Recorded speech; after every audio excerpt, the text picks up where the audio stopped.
What's going on, everybody? It's Wednesday, and that's Q&A day. As you guys know, I really look forward to Q&A day, and the questions that you bring me are always super interesting, and it's interesting because sometimes they go in themes. Today, there were several questions about grading and grading companies.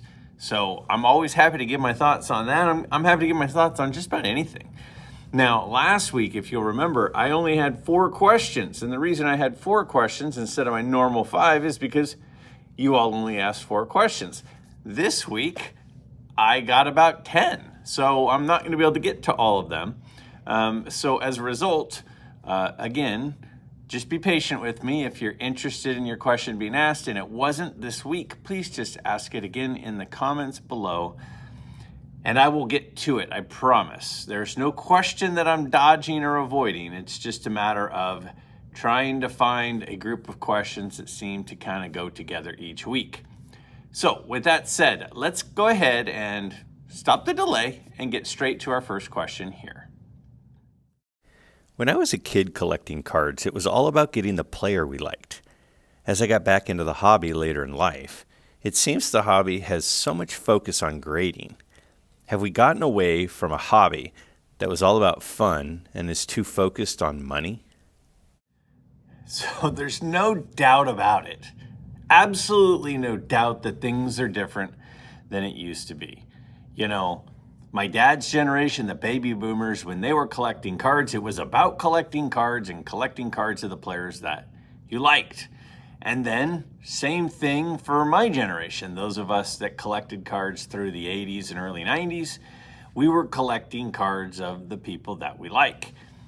But then something changed. Well, a few things changed. And one of the things that changed is cards started to have actual value, right? I mean, when kids were collecting cards in the 1940s, 50s, 60s, the cards were never thought of as being something that would have value someday, which is a lot of the reason why they have value, is because they weren't designed to be valuable. They became valuable later on.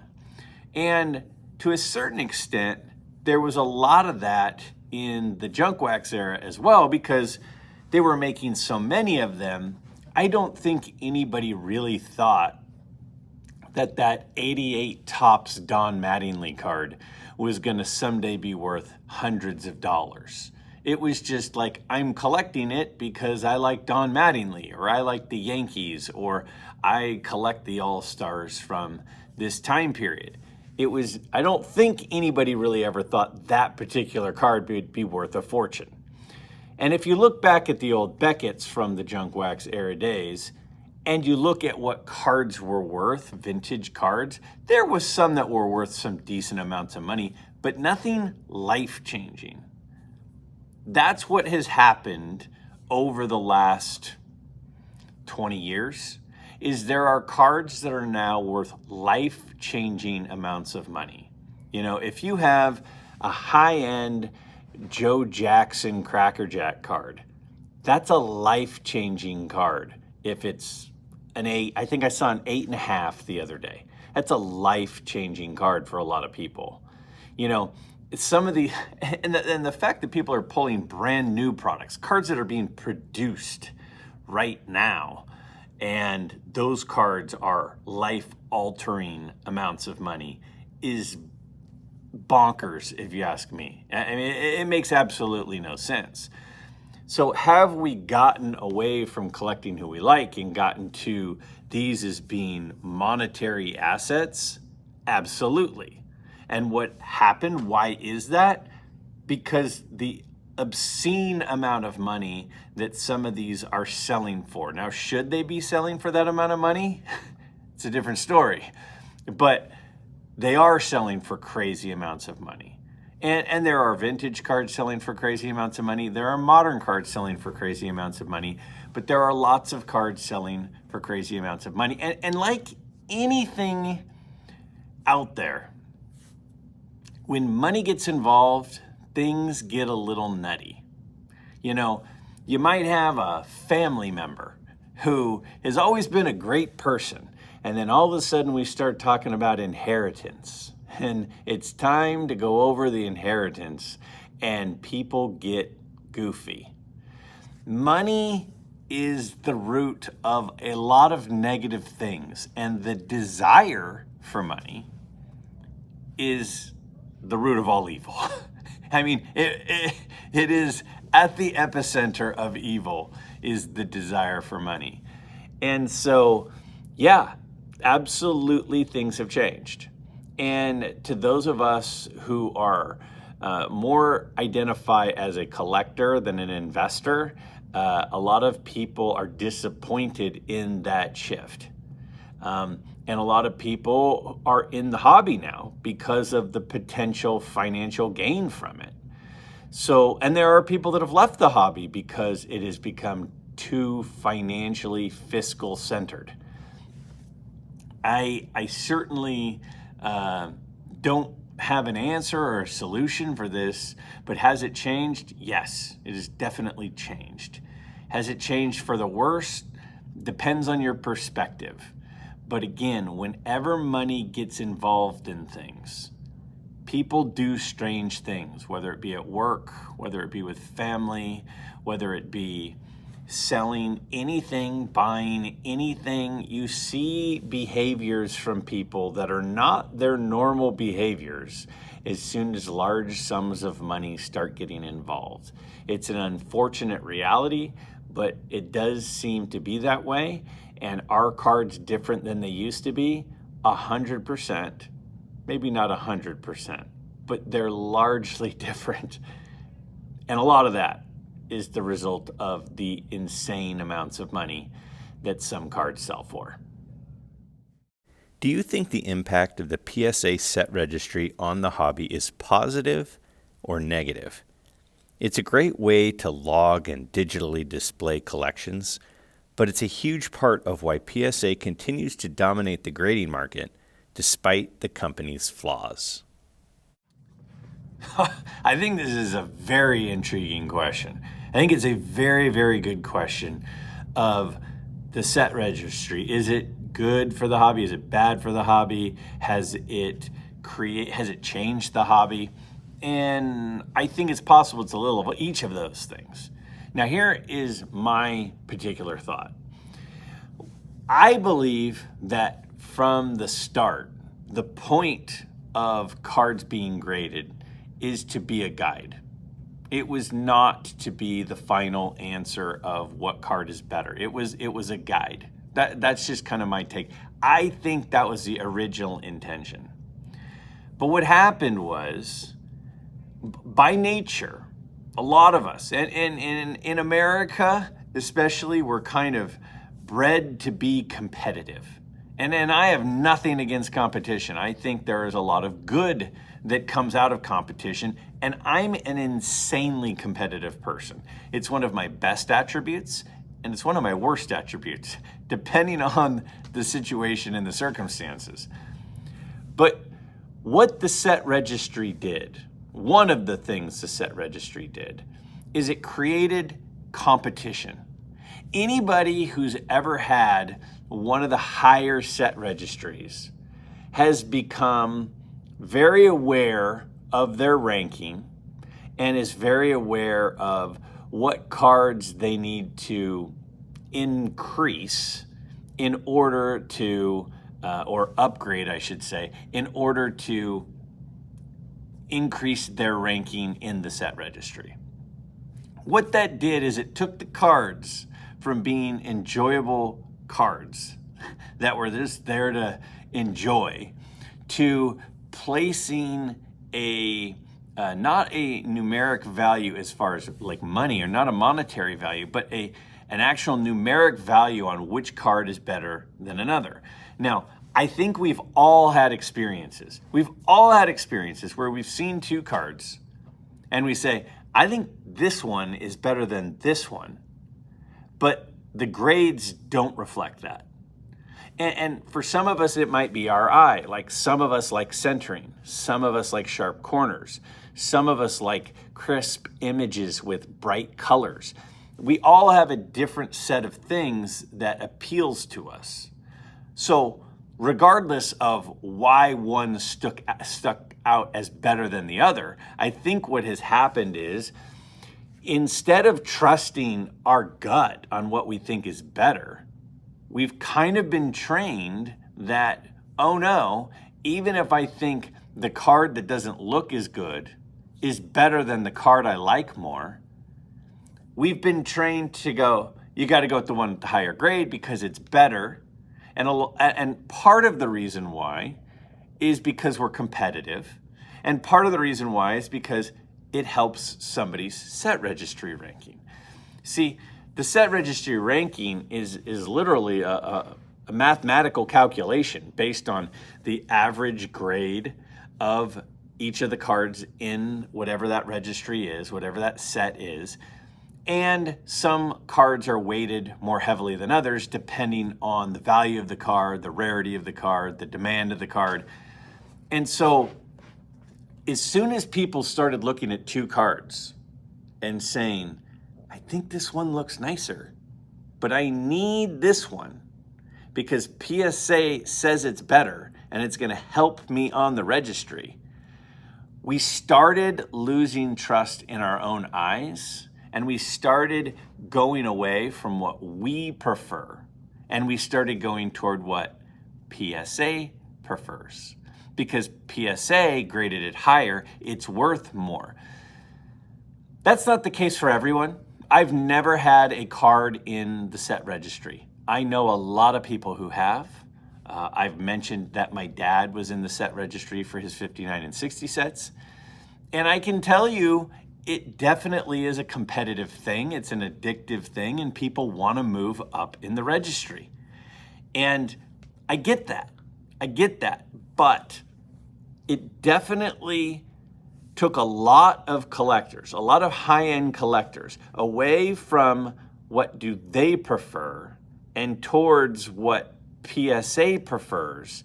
Because if PSA preferred it, then it helped them on the set registry. And that felt like the right thing to do because people want to move up in the set registry. So as a whole, I do think there are benefits to the set registry. I do think that because we're so spread out, we don't get to see each other's collections. I have a lot of friends who have great collections. I've never seen most of their cards. But the set registry allows you to do things like share your collection. It allows me to see cards I would never see before. It allows me to have access to some amazing looking cards. And that, I think, is a great benefit. But as you mentioned, one of the biggest negatives is it took us away from going with what we like more and going towards what PSA decided was better. That's a negative. So is it more of a positive or is it more of a negative? I think it's kind of a wash because I think that there are pros and cons of each. But my big takeaway and my big suggestion, as I've mentioned many, many times, is that number on the slab is not the final decision. It is an opinion. It is an opinion. It is not necessarily the better card. How do I know that? Because I could crack that card out and send it back in and it could get a different number opinion. If it wasn't an opinion and it was a fact, the grade wouldn't be different every time I sent it in for grading. The fact that it changes is proof that it's an opinion and not a fact. You should be buying things based on your opinion, not on a grader's opinion. That's my recommendation. As a new collector for vintage, what's better, ungraded or professionally graded? So I told you there's a little bit of a theme going on with grading today, and you know, I know that sometimes I probably come across as being an anti-grading person or an anti-grading company person. That's not true. That based on some questions and some situations, there are things that I'm anti, like the fact that, as I just mentioned, we don't always trust our own eyes. We We rely on somebody else's eyes and their opinion of a card instead of our own, even if that person's opinion is based off of a different lens that they look through, which is a technical grade, which may not affect our enjoyment of the card. But there are times I think grading is a good thing as well. And your question is a super interesting one, and there's a very key portion to this question. People who are new to vintage collecting, I would give the answer of what someone should do, or what Greg's recommendation is, what my recommendation of what someone should do, depends on that person's expertise and knowledge and background. You know, if someone were going onto a used car lot, I would probably say to that person, you should check the comps before you buy the car. You should go on Kelley Blue Book, or you should go on Edmunds, or you should go on some of these sites to get an idea of what the car is worth, because you're not an expert, you're kind of a novice. That doesn't mean that the Kelley Blue Book opinion of the value is the right opinion. It's an opinion. But if a person was an expert car flipper, car salesman, car collector, and knew the market really, really well, they don't need to look up what the car is worth on Kelley Blue Book or Edmunds or some car price guide site. They wouldn't need to do that because they have a really good handle on what things are worth. It's the same thing with cards, right? The thing that I do like about grading companies is it puts cards in ranges. If I see a card that's a 6, I know that card doesn't have creases, because it's very, very clear across all the grading companies that a card that's in a 6 doesn't have any creases or wrinkles. So that, for example, is a protection for a buyer of somebody buying a card that's graded in a 6 or a 7 or higher. But if you're buying a card that's a 2 or a 3, I would expect there to be at least one wrinkle, maybe even a couple. So what that does is it provides a guide to a novice, to a person new in collecting vintage, as to what they're actually getting. Because a grade is really a technical score. It's not based on eye appeal. It's based on the percentages of the centering, left and right, up and down, front and back. It's based on, does it have creases? It's based on, are the corners sharp? Are they slightly rounded? Are they heavily worn? It's a technical score, and that technical score provides data for a newer collector. A newer collector may not be able to spot a card that's not authentic. They may not be able to spot a card that has been touched up or altered. And usually, the graded card can do those things for you. So it's safer to buy a graded card. It doesn't make it completely safe, but it definitely makes it safer, because it might catch things that a newer vintage collector's eyes wouldn't catch. If you're a 30 or 40 year collector in this hobby and you know what you're looking at, then I would say graded or ungraded, it doesn't matter. It doesn't matter. If you're a newer collector, which is what the question is, I would say that I think graded cards provide you some protection that you're getting what you think you're getting. So everybody's different and every situation is different, and my recommendation for each person is different. Here's another piece of this complicated answer is it depends on the value of the card. If you're buying a $10 card, you're buying a 1985 Fleer Kirby Puckett, okay? You probably don't need a graded one, because the worst case scenario is maybe on the back there was some wax that you didn't notice because you're a newer collector, and the card's only worth $6 or $7 instead of $9 or $10. Not a big deal. But if you're buying, a 1958 Topps Mickey Mantle card, and you're a new vintage collector, I would really encourage you to buy a graded one. I myself don't really buy non-graded cards, raw cards, over, $200, $300, $400 personally.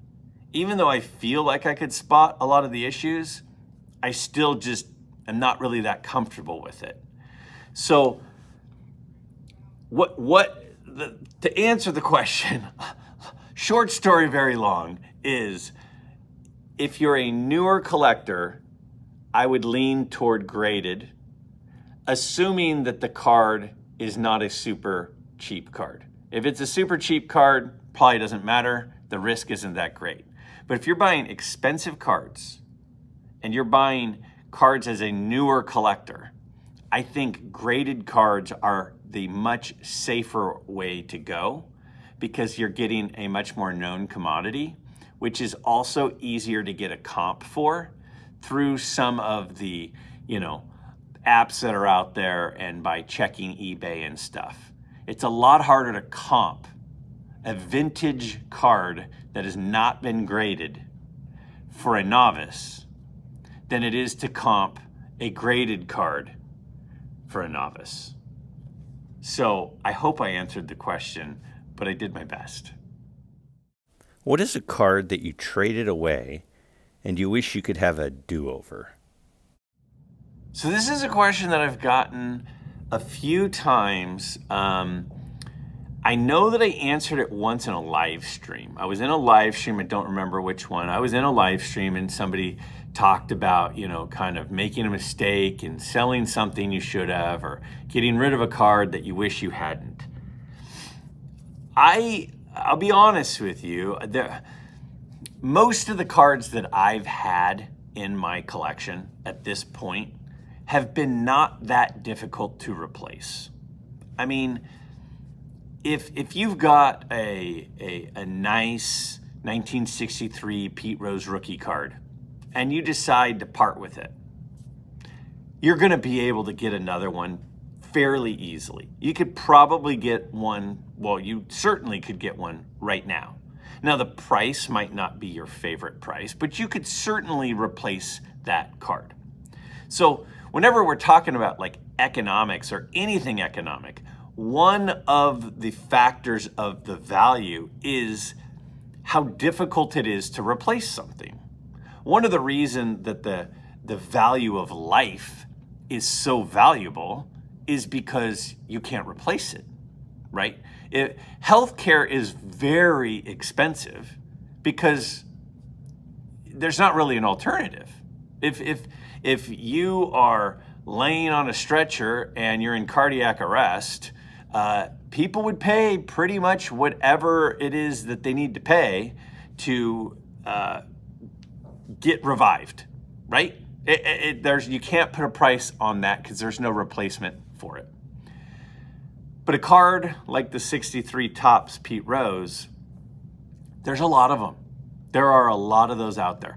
There are a lot of 1989 Upper Deck Ken Griffey Jr. cards, a lot of them.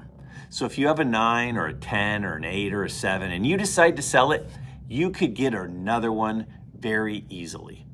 So because of that, I don't really stress out that much about moving a card like that because I could get another one tomorrow if I decided that was a mistake. The time it becomes a mistake is when you have ultra rare stuff.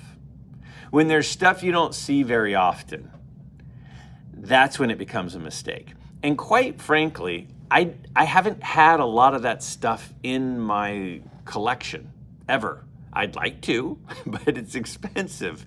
And I don't have a lot of resources to buy expensive things.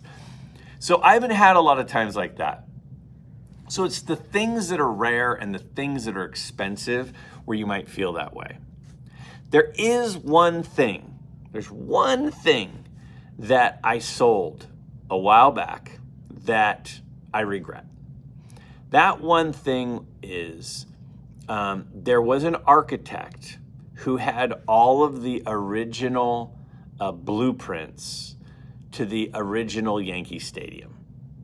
And they had page after page after page. And I mean, you can imagine that the original blueprint, and these had the original stamps on them with the dates of when they met different approvals. It had the chalk marks on them of different check marks when things were done and checked. And I bought a page, one of the pages of the blueprints, and I owned it, and I had it framed, and it was cool. It was very cool. And then, you know, I went through a phase in my life where I had young kids, didn't have a huge house, which I still don't. I didn't have a lot of wall space. And, you know, blueprints are not small. I mean, blueprints are large. And I didn't really have a place to put it.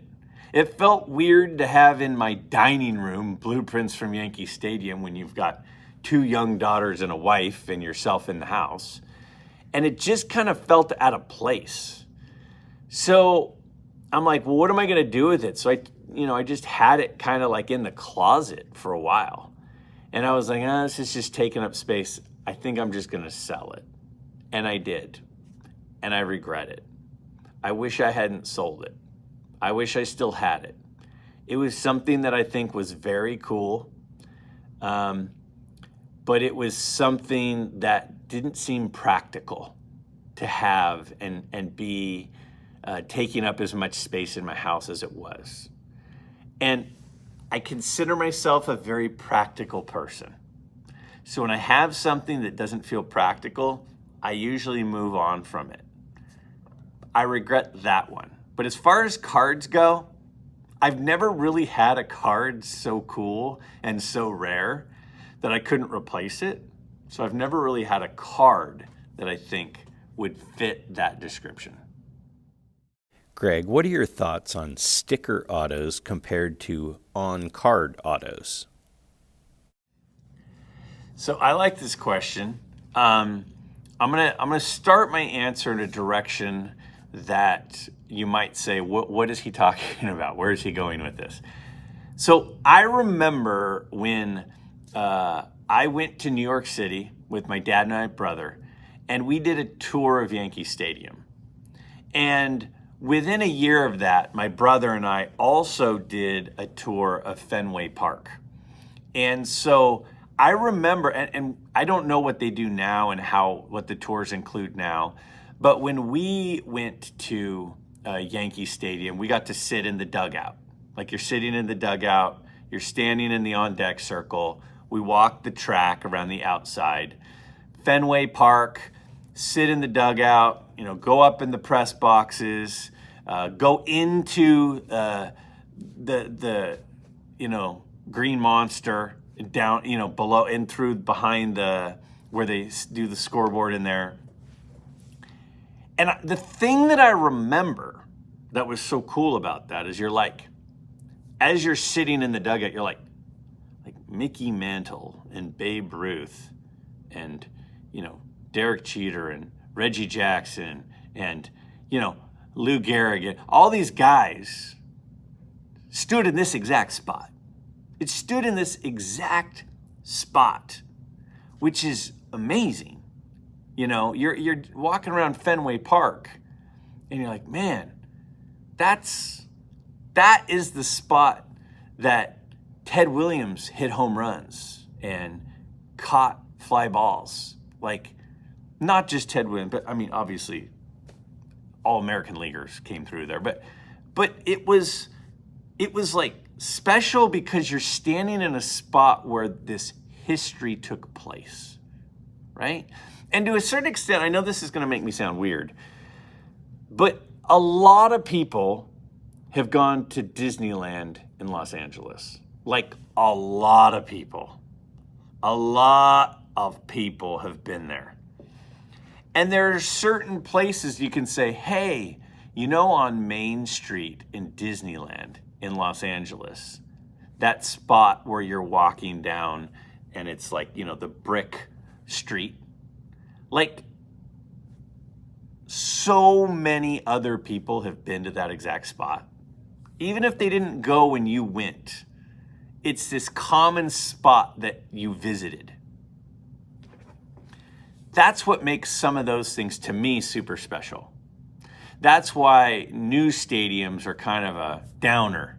Even though the experience of watching in a new stadium is better, the history is not there.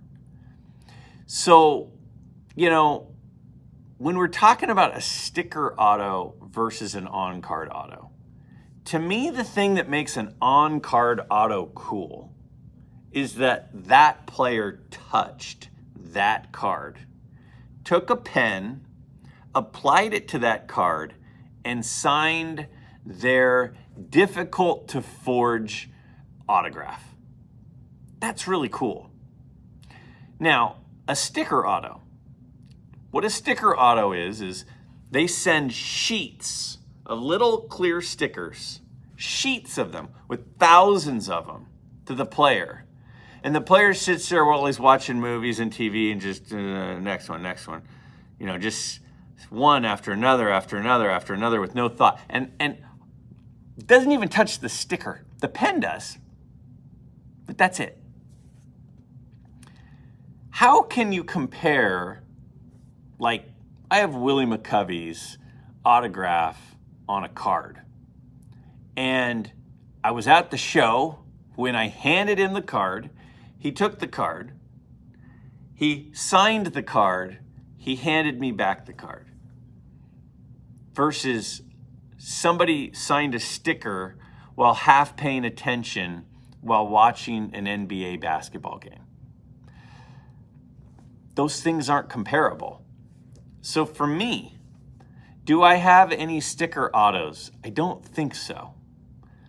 Would I ever have a sticker auto? I suppose. But an on-card auto, for me, is 100 times cooler. At least 100 times cooler than a sticker auto. It doesn't mean that other people have to agree with me, but you're asking my take. And my take is an on-card auto is just light years ahead of a sticker auto. What 5 vintage baseball players would you recommend for someone to buy as a long-term investment? Many seem to lose a collector base over time. All right. We all wish we had a crystal ball so we would know which guys were going to go up in value. And we all have opinions. We all have different opinions on which guys we think have the most upside potential in their values and which guys don't. And let me just first start and say, I'm not here to give financial advice. So if you're thinking about taking any money and following my suggestions on who I think could potentially go up over the next bit of time from vintage baseball players, which is the question, then I would say this is for entertainment purposes only, because quite frankly, this is for entertainment purposes only. My personal opinion, which is what you're asking, is the cards that have the most long-term appeal and long-term upside are, there's 2 main components, and it's not how good of a player they were. It's name recognition. Name recognition, I think, is extremely important. And historical significance. Who is historically significant to society and who has name recognition?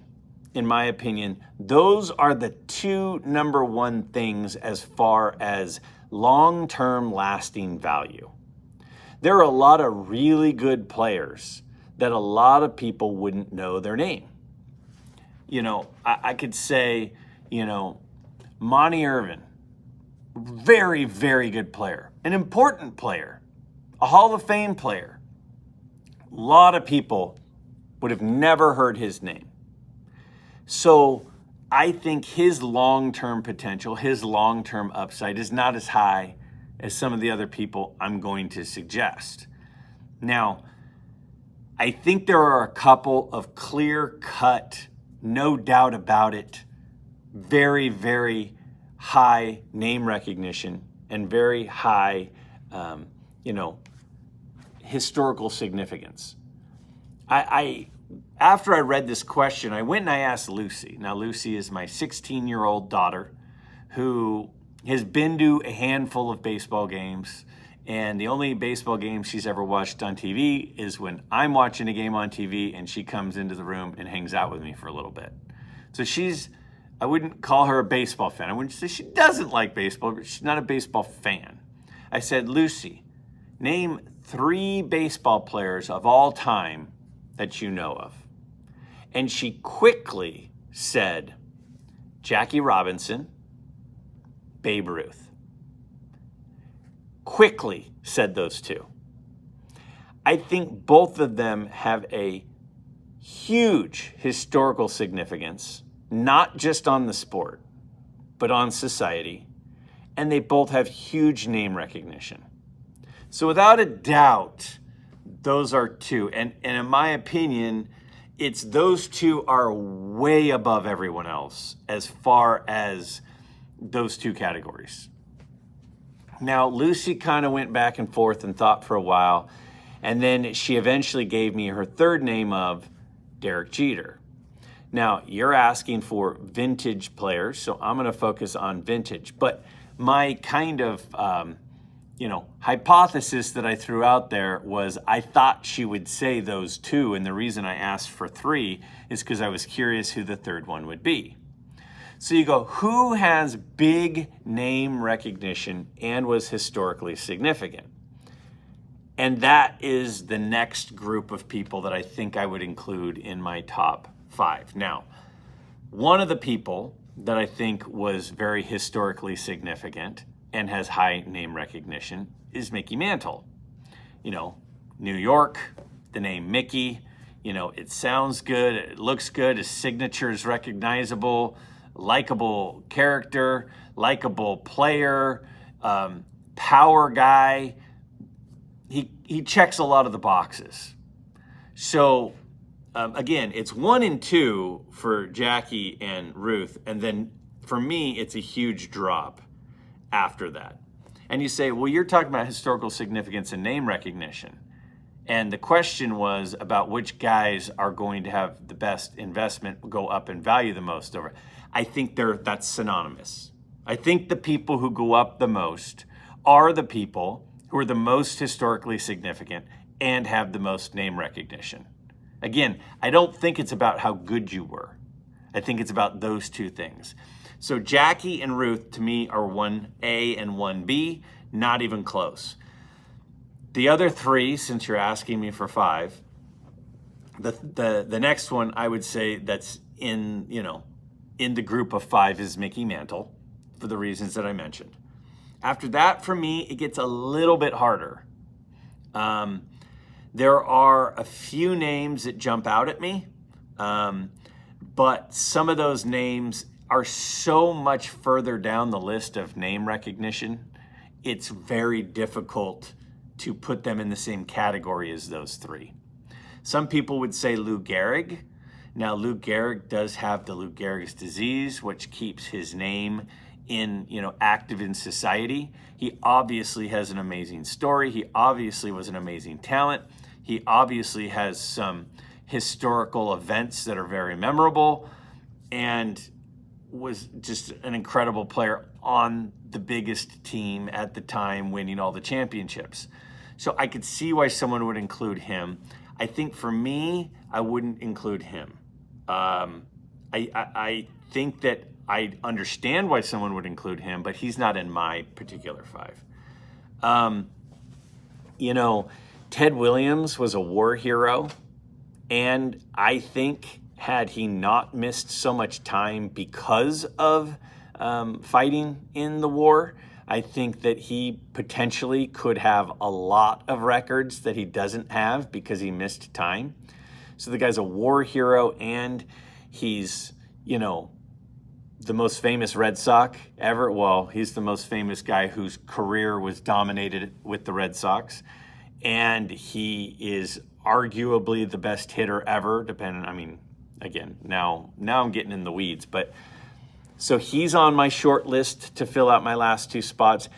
Hank Aaron is in there as well. Hank Aaron broke Babe Ruth's record, the home run record, and we're a country who is fascinated with power. We're fascinated on records, and his legacy of breaking that record and how memorable that whole chase was, I think definitely puts him in the discussion.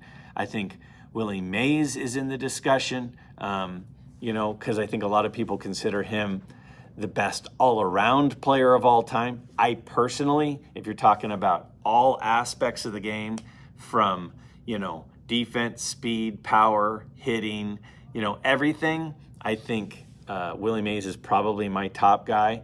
Another guy in the conversation is Roberto Clemente, because he was historically significant in bringing in a whole, being a part of a whole movement into baseball, as well as the humanitarian efforts that he did.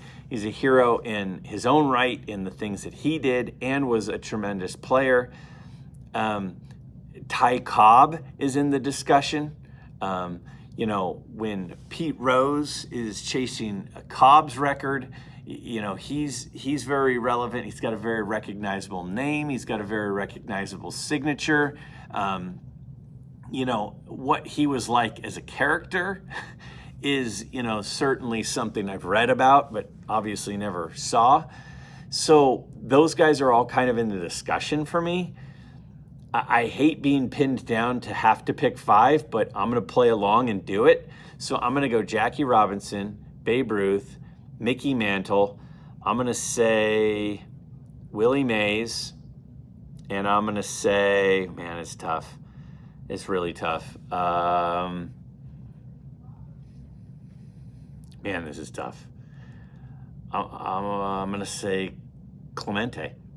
I'm going to say Clemente as my 5th. I think those are the 5, because I think that they check those boxes that I mentioned the best. But I don't think any of those could be wrong. I know I'm forgetting someone, and somebody's throwing something at this screen going, how could you not say Cy Young? How could you not say, Sandy Koufax or Nolan Ryan? And okay, maybe so. Who are your 5? That's my question for you all in the comments below. Who are the 5? I went with my 5. Who are your 5? That said, I'm always looking for questions. If you have a question for next week's episode, down in the comments below, please simply type it.